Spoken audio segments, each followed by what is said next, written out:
Our job is not done today with today's press conference. A vow to keep pushing for change to Indiana's sexual assault law. All of these pink pieces of paper contain stories of Hoosiers who have survived rape and other sexual violence. Women for Change brought those stories to the Statehouse as part of the Clothesline Project to create awareness among lawmakers about the extent of this problem. RTV6's Cornelius Hawker is covering this story since last fall. And Cornelius, the legislative session, it's winding down. So has this message got through to legislators, to lawmakers? Well, Mark, yes and no. A House bill that would have clearly defined consent didn't even get a hearing this session, but lawmakers did come to Women for Change's event today, pledging that they support this cause. Go through and read some of these postcards. It will bring you to your knees.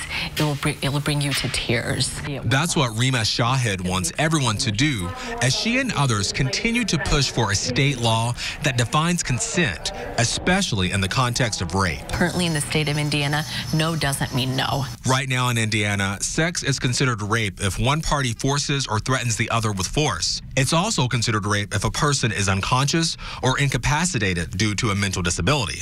But Rima says that doesn't go far enough. As parents, as families, we want to do everything we can to protect our children, and it's unfortunate that the law is not on our side right now. Domestic violence and sexual assault survivors spoke at the Statehouse, while those who can actually change the state law listened. We had a number of lawmakers, men and women from both sides of the aisles that came out to support our initiative. We're going to continue to gather most postcards so that come January we can go to our lawmakers and say, this is how many postcards we have on behalf of this many Hoosiers from across the state that have really sent a clear message that we need to pass comprehensive consent legislation.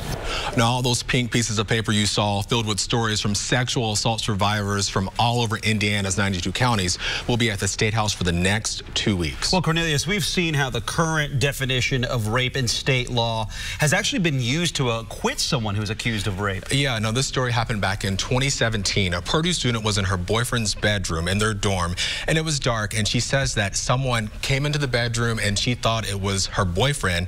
This guy gets behind her and they briefly have sex. Turns out it was actually her boyfriend's friend, and even though that friend admitted he knew that she thought that he was her boyfriend, technically what he did was not illegal, and that is just one situation why Women for Change want consent clearly defined. So much to iron out still. Yeah, it's crazy. All right, Cornelius Hawker shining light on this tonight. Thanks.